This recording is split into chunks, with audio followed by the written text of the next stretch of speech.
নমস্কার বন্ধুরা, বলুন তো আমি কী বানাচ্ছি। কাল সরস্বতী পূজা, সেই কারণে আমি ঠাকুরের জন্য কিছুটা সুজি দিয়ে একটু ছাঁচের মিষ্টি তৈরি করছি।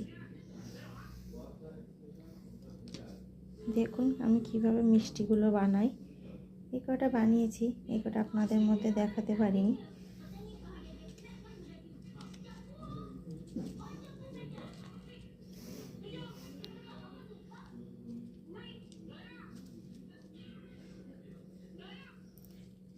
কাল যেহেতু সরস্বতী পূজা, সকালে উঠে এগুলো আমি করতে পারবো না। তো এখন আমি কাপড় চোপড় ছেড়ে ঠাকুর ঘরে বসে ঠাকুরের জন্য আলাদাভাবে আমি এই ছাঁচের মিষ্টিটা তৈরি করছি।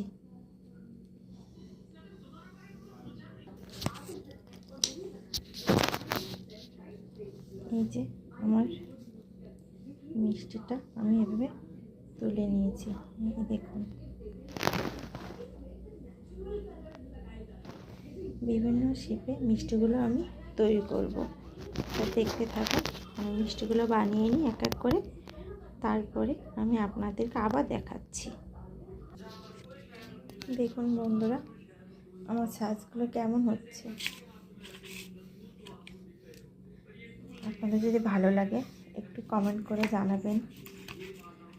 এটা বানানোর আমার অনেক দিনের শখ ছিল, আমি আগে কখনো এটা বানাইনি, এই প্রথমবারই এটা আমি বানাচ্ছি। তো ভাবলাম আপনাদের মধ্যে একটু শেয়ার করি। তবে সবগুলো বানানো হয়ে গেলে আমি আপনাদেরকে আবার দেখাবো।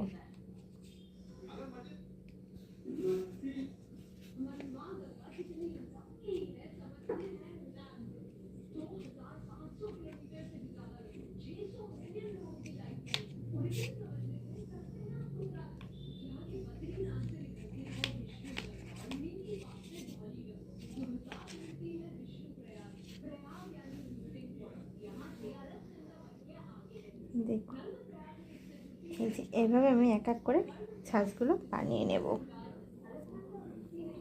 এই যে এই সাইডেরগুলো হয়ে গিয়েছে, আর এগুলো এখন আমি বানাচ্ছি।